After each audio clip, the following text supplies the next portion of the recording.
Okay, so in this video, I want to discuss the power rule of integration.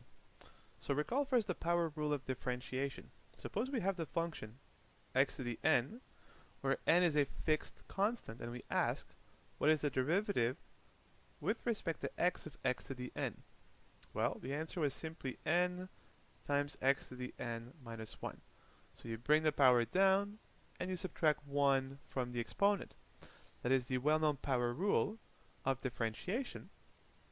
Do we have a similar rule of integration?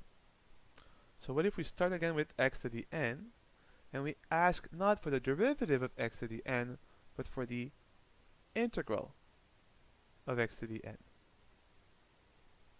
How will that work out? Well, let's start with a few examples and see if we can generalize. Suppose we start with the integral of x to the 0. This may look weird, but give me a second. X to the 0 is 1, so we're asking for the integral of 1 dx, which sometimes is written as just the integral of dx. So always think of it as if you see the integral of dx, there really is a 1 times dx. So let me put this in parentheses, equals. Well, again, we're asking for a function whose derivative is 1, that's clearly x. But remember, the indefinite integral is not asking for just one antiderivative of the original function, but for all antiderivatives. Well, since we have one antiderivative of x, all the others must be x plus c, an arbitrary constant. Alright, so we have now the power rule for n equals 0. Let's integrate now x to the 1. Well, this is just the integral of x dx. And we're looking for a function whose derivative is x. We know it is x squared over 2. Of course, we're looking for all antiderivatives plus c. So the integral of x, which is x to the 1, is x squared over 2. What about the integral of x squared? Well, if you think of it, it will be simply x cubed over 3. Differentiate x cubed, you'll have 3x squared. Since, again, 1 over 3 is a constant multiple, it will stay there in the differentiation. So you'll have 3 over 3, which cancels, x squared. So the derivative of x cubed over 3 is x squared. Of course, we add plus c. Let's do one more. Integral of x to the 3 dx. You can probably guess now. It's x to the 4 over 4 plus c. Differentiate this. The 1/4 stays there as a constant multiple, so you'll have 4 over 4, this cancels, x to the 3. Check. So look at this. X to the 0 integrates to x to the 1.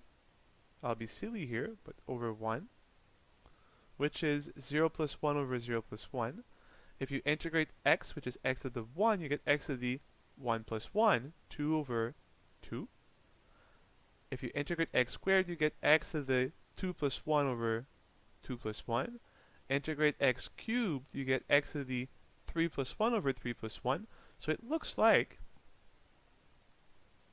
when we integrate x to the n dx, that we will get x to the power is raised by 1, so n plus 1, and we must divide by the exact same power. 3, 3, 4, 4, 2, 2, 1, 1. So x to the n plus 1 over n plus 1, plus of course c. Let's check, right? The derivative of this is supposed to be x to the n. So if you differentiate x to the n plus 1 over n plus 1, since n is a constant, 1 over n plus 1 is a constant multiple, it stays there in the differentiation as a constant multiple, times the derivative of x to the n plus 1 by the power rule. We bring the exponent down, and we subtract 1 from the exponent, but n plus 1 minus 1 is of course n. And the n plus 1 over n plus 1 cancels, and we are left with x to the n, which is indeed the original function. So x to the n plus 1 over n plus 1 is an antiderivative of x to the n. by adding plus c we get all such antiderivatives. But there is one little problem here. If you look closely, we're dividing by n plus 1. We cannot divide by 0.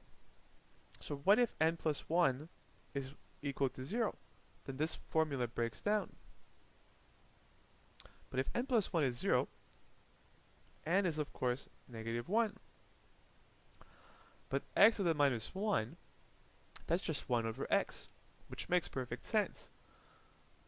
And our function breaks down here, our formula breaks down, so clearly we're done for all values of n except for the special case when n equals negative 1. Let's see what happens here. If we try to integrate x to the minus 1 dx, it will look more natural if I rewrite this as a 1 over x dx.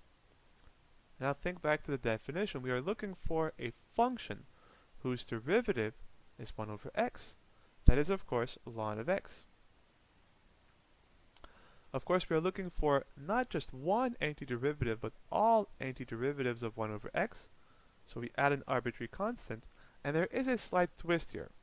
We can do a little bit better than this.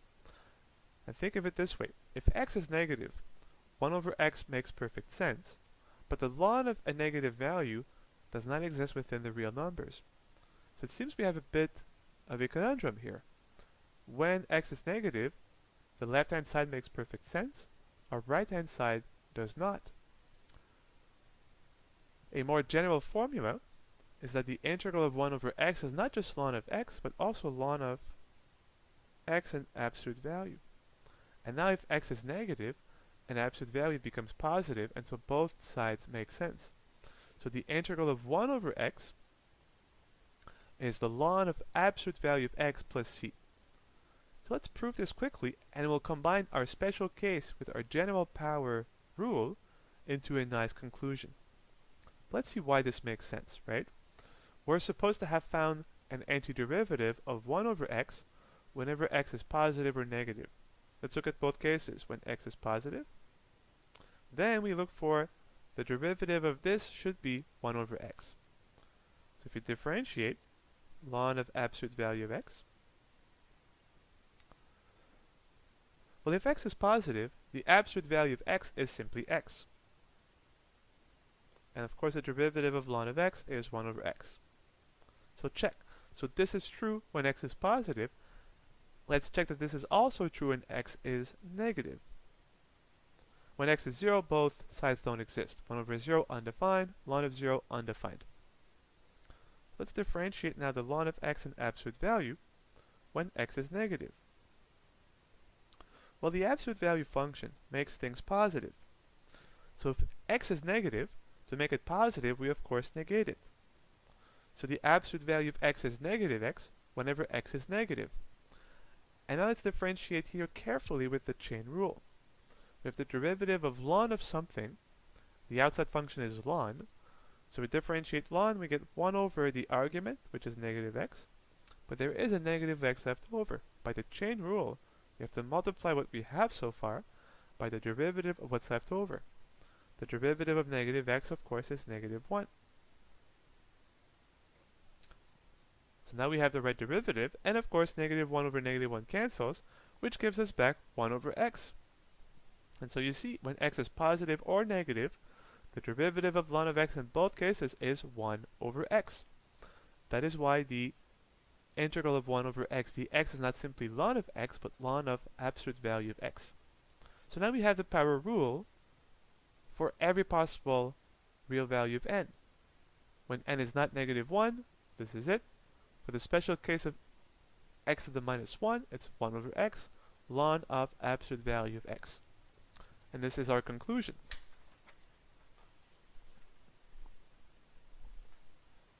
And I will also rewrite the power rule of differentiation to see once again why it's going to help you remember the power rule of integration, thinking of the differentiation being the inverse of integration. So if you differentiate, of course other than the special case, if you differentiate x to the n with respect to x where n is a constant, you bring the exponent down and you subtract 1 from the exponent. Let's look now at the power rule of integration. If you try and integrate x to the n with respect to x, well, you get is x to the, when you differentiate, you subtract 1 from the exponent. When you integrate, well, what's the opposite of subtracting 1? It's adding 1. So x to the n plus 1. And instead of multiplying, we divide by our exponent. Of course, we want all antiderivatives, so we add plus c. And this is for any n other than -1, the special case. The special case when n is -1, whenever you see x to the -1, think of writing it as 1 over x dx. And of course, the function's derivative is 1 over x is ln of x, but always remember, it's ln of x in absolute value. That's the special case. So we have the power rule of differentiation. We have the power rule of integration. Let's look at just 2 short examples with now stranger powers, fractional powers. So what if I said, let's integrate square root of x dx. You might think, well, this looks kind of new, but not really. If you rewrite the root of x as a power, root of x is a power of 1/2. Now we're right back to the general power rule of integration. We add 1 to our exponent, so x to the 1/2 plus 1, and we divide by the new exponent, 1/2 plus 1, and of course we add plus c. Alright, this looks kind of silly. 1/2 plus 1 is 3/2, so x to the 3/2. And if you divide by 3/2, if you divide by a fraction, you multiply by the reciprocal, therefore by 2 over 3. So the integral of root of x is 2/3 x to the 3/2 plus c.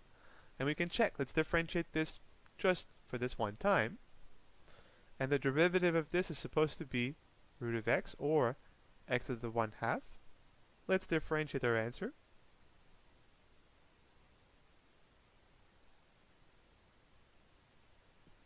You can leave the plus c out because, again, the derivative of a constant is 0. So this is kind of trivial. 2/3 is a constant multiple, so it stays there. Power rule of differentiation at x to 3/2. We bring 3/2 down. We subtract 1 from the exponent, but 3/2 minus 1 is 1/2. 3 over 3 is 1, 2 over 2 is 1, and we're left with x to the 1/2, which of course is simply root of x. Check. So the derivative of this function is the original function. What if you had,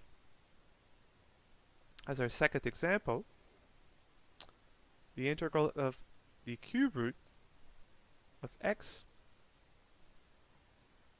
And let's go with something even more interesting. 1 over the cube root of x. Well, let me just rewrite this. This is kind of sloppy. So 1 over the cube root of x. Well, we have a division. We can only use the power rule if we are integrating a single power of x without a division. So of course you want to bring this back up. That's 1 over x to the 1/3. If you bring the x up, the positive 1/3 becomes a negative 1/3. And now we can use the power rule. So add to the exponent 1, but negative 1/3 plus 1 is 2/3. So x to 2/3. We divide by 2/3, but of course if we divide by 2/3, we divide by a fraction, we can multiply by the reciprocal, 3 over 2. And of course plus c. So there you go. The integral of 1 over cube root of x is 3/2 x to 2/3 plus c. And again, you can verify, differentiate your answer, and you should get back the original function. And I want to leave you with this. Every time that you integrate a function and you find the answer, if you're not sure, always remember, the function you have found is supposed to be an antiderivative of the original function, which means if you differentiate your answer, you should get back the original function. So it's always very easy to see once you're done if you have obtained the right answer. Differentiate it and see you obtain the original function. Okay, so we have the power rule of integration, but if you remember, the derivative had a lot of nice properties. And you can ask, well, since the integral is the inverse of the derivative, does the integral inherit some of these properties? And the answer is yes, and this will be the topic of our next video.